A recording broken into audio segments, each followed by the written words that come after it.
भूत भावन भूतेश्वर मेरा उघड़दानी त्रिकालदर्शी कैलाशी अविनाशी मेरा शंकर, जिनकी पुनीत पावन शिव महापुराण की कथा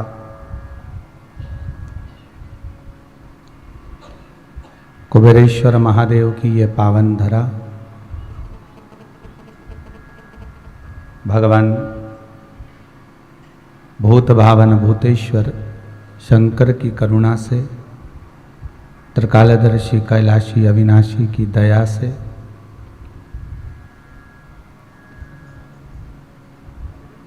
श्रद्धा टीवी चैनल के माध्यम से अपने घरों में विराजमान होकर भगवान की पावन कथा का रसतत्व ग्रहण करने का सौभाग्य प्राप्त हुआ है।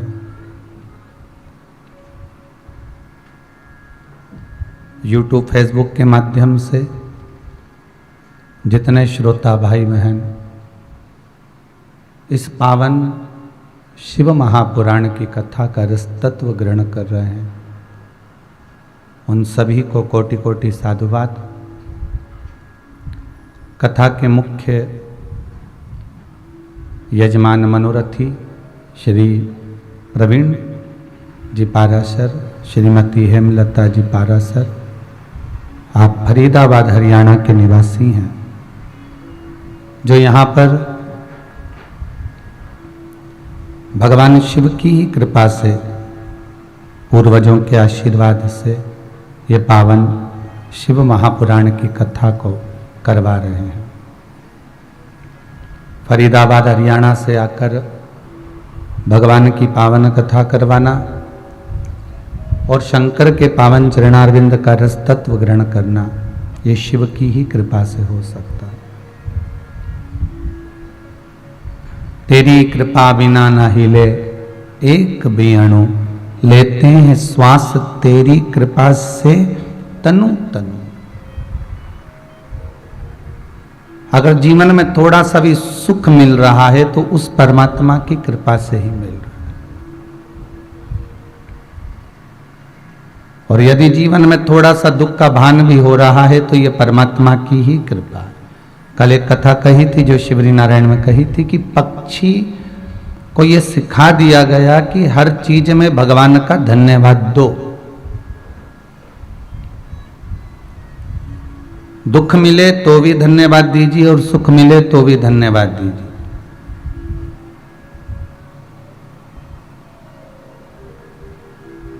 भगवान के चरणारविंद का रसतत्व ग्रहण करने का जो सुख है, भगवान के चरणों का जो रसतत्व है, वो हमारे जीवन को आनंदित करे। अगर दुख भी मिला तो हम भगवान को धन्यवाद दें कि आपने जो दिया वो श्रेष्ठ दिया। और मान लो अगर सुख भी दिया तो उसमें भी हम धन्यवाद दें कि आप जो हमें दे रहे हैं ये आपकी कृपा है।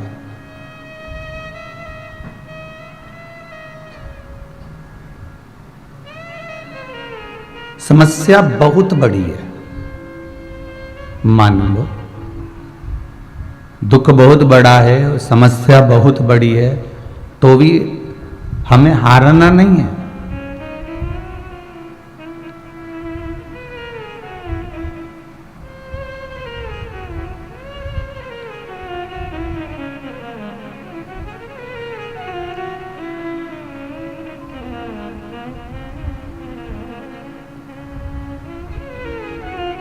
करोड़ों की आबादी वाले इस भारत भूमि पर जब कोरोना महामारी का कहर छाया, पर इस भारत की भूमि के प्रधानमंत्री जी श्री नरेंद्र जी मोदी जी को भी साधुवाद देंगे कि उन्होंने ऑनलाइन आकर, सबके सामने आकर आपकी हिम्मत को बांधा।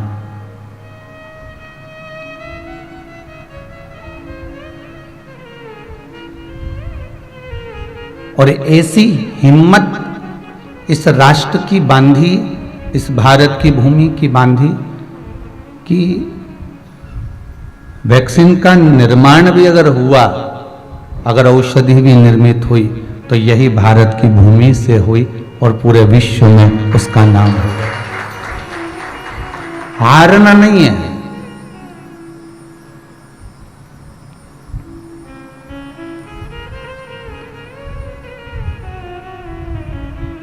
समस्या अगर बड़ी है तो ये सोचकर चलना कि हमारा विश्वास और हमारा परमात्मा उससे बड़ा है।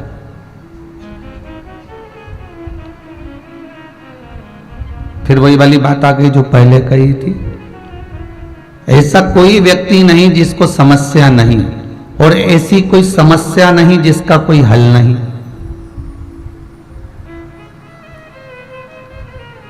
अगर दुख आया है तो उसका कुछ तो हल होगा, तकलीफ आई है तो उसका तो कोई हल निकलेगा ही।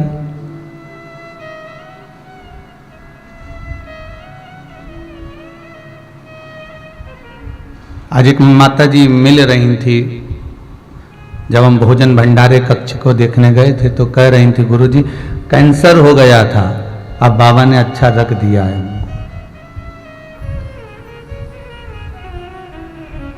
अब कुछ भी नहीं है, और दूसरी रिपोर्ट की जांच भी कराई तो उसमें कुछ नहीं निकला। अर्थात आपका विश्वास तो है ना भगवान पर, और अगर उस परमात्मा पर भरोसा है, उस परमात्मा पर विश्वास है, तो बाल मां का नहीं हो सकता। समस्या मान लो बहुत बड़ी भी है, बहुत बड़ा दुख भी सामने खड़ा हो गया, तो तुम तैयारी रखना कि उस भोलेनाथ के आगे टिकने वाला नहीं है, उस विश्वनाथ के आगे टिकेगा नहीं। आपका जो व्हील पावर है वो मजबूत होना चाहिए। दुख आता ही क्यों है? दुख आने का कारण क्या है? किस लिए आया? दुख आता ही इसलिए है कि आप संभलो।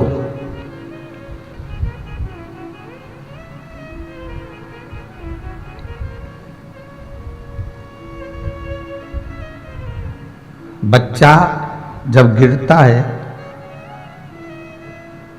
तो माता जानती है कि अगर थोड़ा सा गिरेगा तो चलना भी सीखेगा।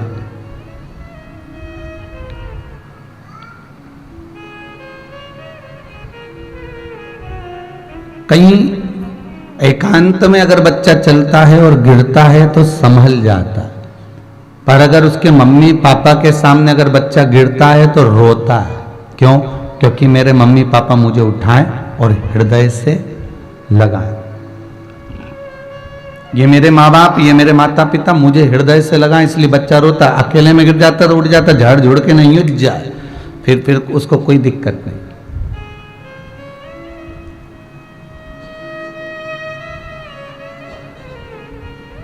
और अगर अकेले में गिरा है तो कोई दिक्कत ही नहीं, पर माता पिता के सामने, भाई बंधु के सामने, ताऊ ताई के सामने, चाचा चाची के सामने, नाना नानी के सामने, दादा दादी के सामने अगर वो बच्चा गिरता है तो उसकी आशा ये रहती है कि मुझे ये उठाएं, तो रोने लगता है, आंखों से आंसू निकलता है और बार बार उस जगह को देखकर रोएगा, जिससे उसके ऊपर कोई फूंक मारे, उस पर कोई हाथ लगाए, उसको कोई झाड़े, प्रेम करे, स्नेह करे, गोदी में बिठाए, लाड लड़ाए। तो उसी तरह भगवान दुख क्यों देता है? भगवान भी चाहता है कि मैं इसका पिता हूं, मैं इसका बुजुर्ग हूं, ये मेरे पास में आए और मुझसे कहे, और मैं इसको फिर गोदी में बिठाऊं, मैं इसको अपने पास रखूं, मैं अपने करीब में इसको रखूं,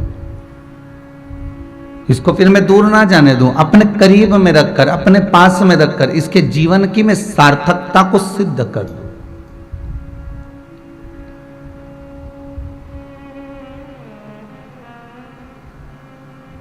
खाली दाल को उकार लो, उसमें नमक मत डालना, ना मिर्ची डालना, ना उसमें बघार लगाना, केवल दाल उबली हुई बिना नमक मिर्ची की, ना हल्दी, ना कुछ भी नहीं, मिर्ची नहीं, नमक नहीं, पुदीना नहीं, हरा धना नहीं, कुछ भी नहीं, बस उकाली और तुम उसको रोटी खा लो। और रोटी में भी कुछ नहीं होना चाहिए, नमक नहीं, कुछ भी नहीं, बस ऐसे खा लो। अच्छी लगेगी क्या? नहीं, स्वाद नहीं आएगा। दाल में एक भगोना दाल में इतना सा बगार स्वाद ला देता है। कितना सा बगार? इतना सा बगार स्वाद ला देता है। उसी तरह हमारे बचपन, जवानी, अधेड़ी और बुढ़ापा, ये संपूर्ण जीवन के समय में मात्र 3 घंटे की शिव महापुराण आनंद ला देती है। मात्र 2-2.5 घंटे की ये शंकर की कथा हमारे जीवन को सार्थक बना देती है। जीवन में स्वाद लाने का अगर कोई काम कर सकता है, इस जीवन को स्वादिष्ट अगर बना सकता है, तो वो शंकर ही बना सकता।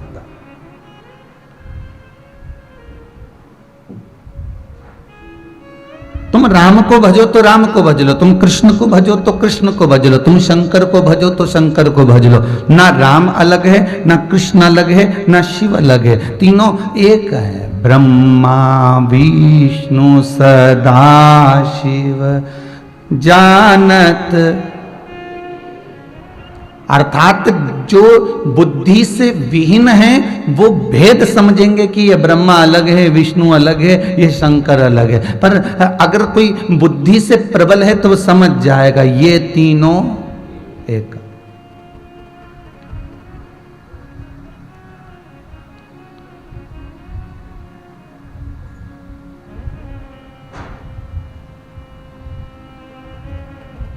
कोई कह रही थी कि गुरुदेव मालूम है, भगवान ने मेरा सारा काम कर दिया, ऐसा कोई काम नहीं था जो बचा हो, सब भगवान भोलेनाथ जी ने कर दिया। पर मैंने एक बात विचार करी थी कि मुझे ऐसा लग रहा था कि भगवान आके काम करेगा, पर भगवान तो नहीं आया, पर मेरा काम जरूर हो गया, कोई ना कोई आके कर गया।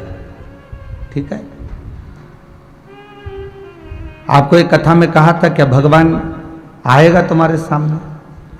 नहीं आएगा। अगर शंकर जटाधर कर आ जाए, गले में नाग पहन कर आ जाए, जटा जूट बांध कर आ जाए और खूब बढ़िया त्रिशूल और डमरू लेकर और तुम्हारी गलियों में घूमता हुआ शोर मचाता मचाता आ जाए, तो तुम उससे क्या पहचानोगे? यशोदा जी के दरवाजे पर भगवान पहुंच गए, यशोदा जी ने पहचाना क्या? श्री कृष्ण के दर्शन करने चले सदा शिव गोकुल में, अली गली में शोर मचावे, चले सदा शिव गोकुल में। यशोदा रानी से जाकर कहा कि मैं भगवान का दर्शन करना चाहता हूं, मुझे दर्शन करा दो। कौन कराए? जटा बंधी हुई है, गले में सांप पड़ा हुआ है, भस्मी रमी हुई है, ऐसे को कोई अपना पुत्र दे सकता है? नहीं। आखिरी में जब शंकर जी ने देख लिया कि ये मुझे देने वाली नहीं है, तब शंकर जी ने दूसरे ब्राह्मण का रूप रख लिया और ज्योतिष आचार्य बनकर यमुना जी के घाट पर जब हाथ देखने के लिए बैठ गए, तब यशोदा जी खुद बेटे को लेकर आ गई और भगवान की गोद में दे दिया। भगवान उस जिनसे समझ गए कि कली काल में, संसार में, मृत्यु लोक में अगर किसी से मिलने जाना है तो रूप बदल कर जाना। तो तुम ये अंदाजे में मत रहना कि शंकर जी आएंगे और काम कर कर जाएंगे। शंकर जी किसी को भेज देंगे और काम हो जाए। एक कितनी सुंदर कथा है। एक ब्राह्मण था और उसकी धर्म पत्नी। ब्राह्मण बड़ा सत्कर्मी था, भगवत भजन करने वाला, स्मरण करने वाला, नाम जाप करने वाला। उसकी पत्नी भी थी अच्छी, भले मंदिर नहीं जाती थी, भले पूजन नहीं करती थी, पर पति को देखकर बड़ी खुश होती थी, क्योंकि वो अगरबत्ती भी लगाते, दिया बत्ती भी करते, भजन भी करते, कीर्तन भी करते। वो मंदिर नहीं जाती हो, वो कभी अगरबत्ती लगाने नहीं जाती, वो दिया भी नहीं लगाती, घर में तुलसी को भी पानी नहीं डालती, पर वो खुश बड़ी होती कि मेरा पति तो कर रहा है ना, बहुत है। बस वो दिन भर आराम से अपनी, हो सकता है दिन भर व्हाट्सएप चलाती होगी, वो फुल एंजॉयमेंट में अपना जीवन निकालती है, फुल आनंद में, आनंद मस्ती में अपने जीवन को जी। उसको कोई मतलब नहीं कि क्या हो रहा, पर पति से एक शब्द नहीं कहती थी कि तुम ये तकलीफ, वो तो मस्त रहती।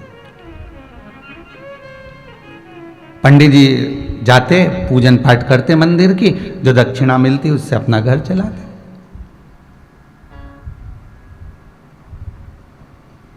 अब कोई शिवरात्रि का समय आ गया और शिवरात्रि का जब समय आया तो शिवरात्रि के पहले 2-3 महीने पहले से मंदिर में भीड़ कम आने लगी। लोग आते नहीं, दर्शन नहीं करते, दक्षिणा नहीं मिलती, बड़ी परेशानी हो गई। पत्नी रोज पूछती कुछ मिला नहीं। अब दुख हुआ, अब क्लेश हुआ, भूखे मरने की नौबत आ गई। कोई दूसरा काम कर लो, हो गई महादेव की पूजा बहुत। अब पंडित गिरी नहीं रखी, कुछ भी कमाना वमाना नहीं है। अब ये कोई रखा है क्या?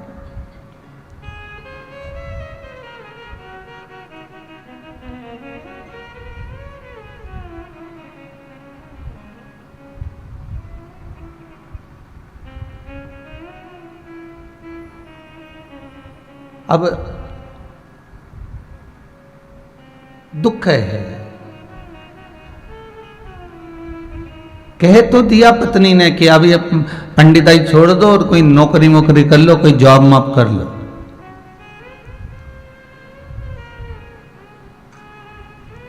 एक कोई पंडित जी का मैसेज था कि गुरुजी मैंने पंडिताई सीखी है और मेरा मन खूब करता है कि मैं पंडिताई करूं, पर मेरे बहन भाई कहते हैं कि सबकी शादी हो गई, तेरी शादी नहीं हो रही, तो पंडिताई छोड़ेगा तब शादी होगी। पंडित को कोई छोरी देने को तैयार नहीं। क्या करता है? घंटी हिलाता, सत्यनारायण की कथा वाचता, यज्ञ करता, पूजन करता। हमने उससे एक ही बात की, तो चिंता मत कर। अगर तू सच्चे मन से भगवान की सेवा कर रहा है, दक्षिणा मिल रही है नहीं मिल रही है, 100 रुपये मिले, 50 रुपये मिले, रात भर एक वो महिला संगीत में डांस करने के लिए कुछ लोग आते हैं, कुछ वेटर काम करने आते हैं, तैयार होकर थोड़ी घंटा 2 घंटा 3 घंटा भोजन सर्व करते हैं, परोसते हैं। उनको लोग 1.5 2 हज़ार रुपये दे देते हैं और पंडित रात भर बैठकर शादी कराता है, उसको 500 रुपये मिल पाता। पूरी रात बैठा सो।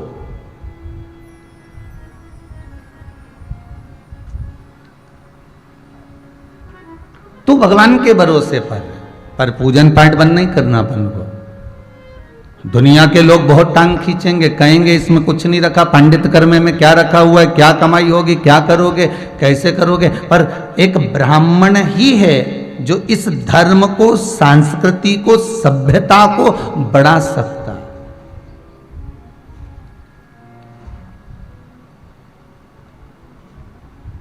तो छोड़ना नहीं। महाराज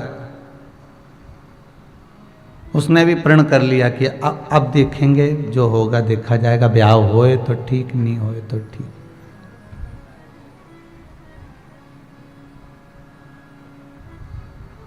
बाबा जब कृपा करे तो हारना नहीं। धर्म पत्नी कह रही है अपने पति से कि तुम अब ये पंडिताई छोड़ दो और तुम जल्दी से कोई कमा के लाओ तो थोड़ा बहुत घर भर का गुजारा चले, भूखे मरने की नौबत आ गई। 3 महीने से कुछ नहीं लाए हो, बड़े आफत में फंसे हुए हैं। शिवरात्रि का समय आ गया। भगवान देवाधिदेव महादेव माता पार्वती के साथ भ्रमण के लिए निकले। शाम का समय था, ये मंदिर जा रहा था। आज शिवरात्रि है। शिव जी निकल कर जा रहे थे तो माता पार्वती ने कहा, ये आपका भगत हमेशा शिवरात्रि पे बड़ा खुश दिखता था, ये पहली शिवरात्रि ऐसी आई है जो इसके चेहरे पर खुशी नहीं है।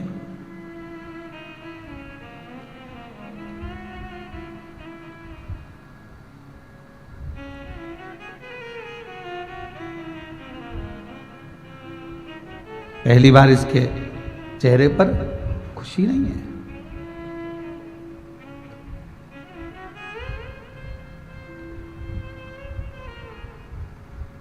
पार्वती जी कह रही हैं कि पूछो तो सर आखिर बात क्या है। भगवान शंकर बोले, पार्वती जीवन सुख का चलते चलते अगर जिंदगी में थोड़ा सा दुख आ भी जाए तो समझ लेना यह पूर्व के कर्म का भोग भोगने का क्रम चालू हुआ है। सुख के दिन मालूम नहीं पड़ते और दुख के दिन कटते नहीं हैं। भले दुख 4 साल का, 3 साल का, 2 साल का, 1.5 साल का हो, पर उसको काटना बड़ा कठिन पड़ जाता है, बहुत कठिन।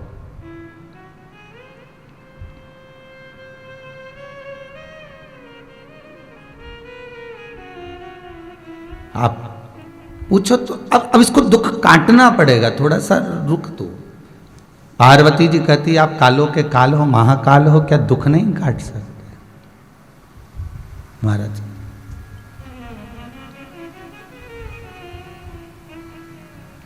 आप तो सर्वस्व हो, सब कुछ कर सकते हो, फिर दिक्कत क्या है?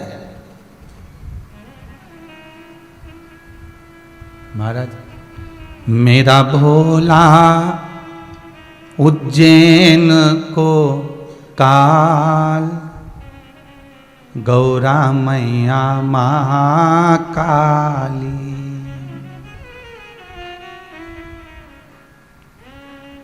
उज्जैनी में रहता डमरूधारी, मेरा शिव, मेरा शंकर, मेरा त्रिकालदर्शी, मैला कैलाशी, अविनाशी, जो सर्वस्व निवास कर रहा है, हर जगह घूम रहा है, भ्रमण कर रहा है, क्या वो दुख नहीं काट सकता? शिव कह रहे हैं कि दुख तो काट दूंगा, तू कह रही है तो मैं अभी काट देता हूं, चिंता मत कर। पार्वती जी ने पूछा इसने जिंदगी में पुण्य तो करा है ना? शंकर जी बोले हाँ पुण्य तो करा है। मंदिर में पूजन करी, वो दक्षिणा के लिए करी कि कमाई होगी तो घर चलेगा। मंदिर में पोछा लगाया तो इसलिए लगाया कि सफाई रहेगी तो 4 लोग ज्यादा आएंगे। बुआरी काढ़ी इसलिए काढ़ी कि यहाँ सफाई होगी तो लोग आनंद में बैठेंगे, बैठेंगे तो कुछ देंगे। प्रसाद बांटा इसलिए बांटा कि कुछ मिलेगा, प्रसाद देंगे तो कुछ प्राप्त हो जाए। चरणामत दिया तो इसलिए दिया कि कुछ मिल जाएगा। मस्तक पर तिलक लगाया इसलिए लगाया कि कुछ रुपया मिल जाएगा। पर इसने संपूर्ण कार्यक्रम, आरती भी उतारी तो इसलिए उतारी कि थाली में कोई कुछ जम के तो बोलो चढ़ा देगा। सब काम इसने करा तो कुछ पाने के लिए करा, पर एक काम इसने ऐसा करा जिसमें इसने पाने के लिए नहीं करा। तो पार्वती जी ने पूछा वो कौन सा काम है? शंकर भगवान कहते हैं जब ये बेलपत्र चढ़ाने बैठता था ना तो दिल से चढ़ाता था। ये बेलपत्र चढ़ाने बैठता था तो दिल से चढ़ाता था। बेलपत्र चढ़ाते समय इसके मन में कुछ मांगने का भाव नहीं आता था। शंकर भगवान कहते हैं इसने अपने जीवन में जितनी बेलपत्र चढ़ाई होगी उतनी बेलपत्र के बराबर इसको धन प्रदान करना अब मेरा काम। अब मैं संपदा दूंगा, अब मैं संपदा प्रदान करूंगा। अब शंकर और पार्वती की बात एक बनिया ने सुन ली जो कहीं सामान लेकर जा रहा था। खूब सारा पैसा धेला उसके पास में, और उसने शिव और पार्वती की बात उस जंगल में सुन ली कि इसको जितनी बेलपत्र इसने चढ़ाई है और चढ़ाई हुई बेलपत्र पंडित जी के घर पे रखी है ठंडी करने के लिए, विसर्जन करने के लिए। वो बेलपत्र जितनी होगी उतना ही इसको धन मिलेगा। अब बनिया ने सोचा क्यों ना सारी बेलपत्र मैं ले आऊं तो उतनी बेलपत्र का धन मुझे मिल जाएगा।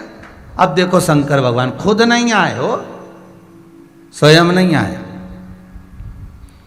अब बनिया ने सुन लिया, और बनिया ने सुना तो बनिया सीधे गया ब्राह्मण देवता के पास। पंडित जी बोले बोलो साहब, तो मैंने जितनी बेलपत्र चढ़ाई थी वो बेलपत्र तुम्हारे पास रखी है? हाँ, अभी मैंने विसर्जन नहीं करी, अब तो चढ़ाई हुई रखी, विसर्जन करने जाऊंगा। कहाँ रखी? वो रखी। वो सारी बेलपत्र हमको दे दो, भले चाहो तो तुम उसके बराबर में 500 सोने की मोहर ले लो, 1000 सोने की मोहर ले लो, पर वो बेलपत्र दे दो।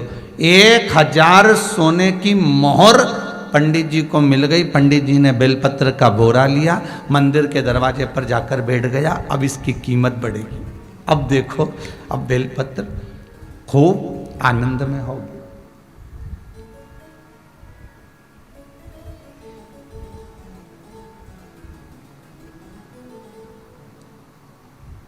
पार्वती जी ने कहा बेलपत्र का पुण्य मिलना था पंडित को, थोड़ा सा धन ले लिया परिवार को पालने के लिए, बाकी का सब छोड़ दिया उसने, तो चिंता मत कर, उसके भाग्य में जितना लिखा था उतना ही दिलवाऊंगा।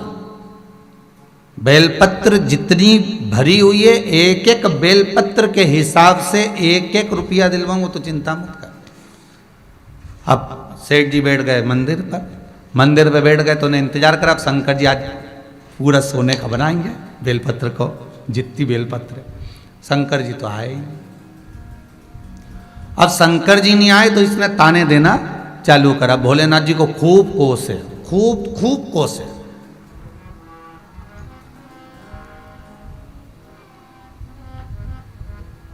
ये दुनिया की रीत है, जहां से कुछ मिल जाए ना व्यक्ति, वहां पर कुछ नहीं बोलता, और अगर मान लो नहीं मिले, नहीं हो बात, तो फिर वो कोसना चालू। हमारे साथ कई आप लोग फोन लगाते हैं, कई लोग टीवी के माध्यम से, और कहते हैं हमें गुरुजी से बात कराओ, तो जब बोलते हो तो बड़े प्रेम से बोलते हैं गुरुजी से बात कराओ, और वो बोल देते हैं गुरुजी से तो बात नहीं हो सकती, क्योंकि हम व्यासपीठ से आपको कई बार बोले कि हम फोन पर बात नहीं करते, और आज करें ना कल करें।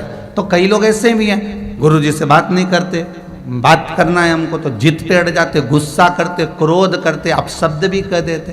तो बच्चे लोग कहते गुरुजी बहुत अपशब्द बोलते हैं। हमने कहा बोलने दे, मालूम पड़ता है कि किसके घर के कैसे संस्कार, इससे ज्ञात होता। पर कोई कहे कि बात करना जरूरी है तो नहीं। हमारे गुरुजी एक कथा सुनाते थे, उस कथा को हमने अपनी जिंदगी में उतार कर रखा। हमारे गुरुजी कहते थे कि महाराज जी प्रवचन देने बैठे तो एक स्त्री अपने पुत्र को लेकर आई, और पुत्र को लेकर कथा में बैठ गई। पुत्र को लेकर जब कथा में बैठी तो वो जो नारी थी, वो जो स्त्री थी, वो गुरुजी से कथा होने के बाद कहती थी कि मुझे तुमसे अकेले में मिलना, और गुरुजी से मिलते नहीं थे। वो रोज कहती गुरु से नहीं मिलते। हमारे गुरुजी की कथा है, गुरुजी वर्णन करते थे, श्री विठलेश राय काका जी महाराज, जिनके नाम पर विठलेश सेवा समिति बनी। गुरुजी नहीं मिलते उससे, उसके बेटे को क्रोध आ गया। गुरुजी जाने लगे तो उनका हाथ पकड़कर बोला कि मेरी माता तुमसे मिलना चाहती है अकेले में, तो तुम मिलना क्यों नहीं चाहते?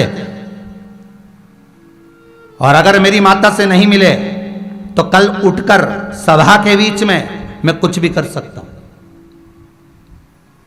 गुरुजी ने कहा मैं तेरी माता से अकेले में मिलने को तैयार हूं, पर शर्त एक है, मेरे जहां कपड़े सूख रहे हैं वहां पर तेरी माता का एक वस्त्र लाकर सूखने डाल दे, फिर मैं तेरी माता से मिल लूंगा। प्रवचन चालू होने से पहले डाल देना। जहां कपड़े डले थे वहीं पर गुरुजी के कपड़े के पास में उस बच्चे ने अपनी मम्मी का एक कपड़ा ले जाकर टांग दिया। जितने भी प्रवचन सुनने आए थे, किसी एक का ध्यान उस कपड़े पर चले गया। एक ने दूसरे को कोनी मारी, दूसरे ने तीसरे को कोनी मारी, सबको बताया कि ये गुरुजी ढोंगी है। बताओ जरा, कपड़ा स्त्री का कपड़ा और गुरुजी के कपड़े के पास में। सब उठकर चले गए। गुरु ने उस बालक को बुलाया कि मात्र तेरी माता का एक कपड़ा मेरे कपड़े के पास में आया तो लोगों की बुद्धि बदल गई। अगर एकांत में तेरी माता से बात कर लेता तो शायद समझ की पूरी सृष्टि ही बदल जाती। क्योंकि लोगों को समझाना कठिन है, लोगों की दृष्टि को मोड़ना कठिन है। हमारे गुरुदेव कहते थे मिलो, सबसे मिलना है, सार्वजनिक रूप से मिलिए।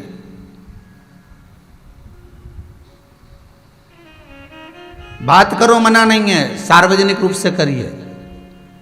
उस दिन से नियम बनाया है कि फोन पर बात आप लोगों से नहीं होगी। हाँ, ये कार्यकर्ता कर सकते पर हम नहीं करेंगे। आपको जो पूछना है, कई लोगों के पत्र आते हैं, लेटर द्वारा आते हैं, आप भेजो विठलेश सेवा समिति को, आप भेजो हमारे घर पर पत्र, हम पढ़ेंगे उसको, देखेंगे क्या कारण है, क्या हो गया ऐसा।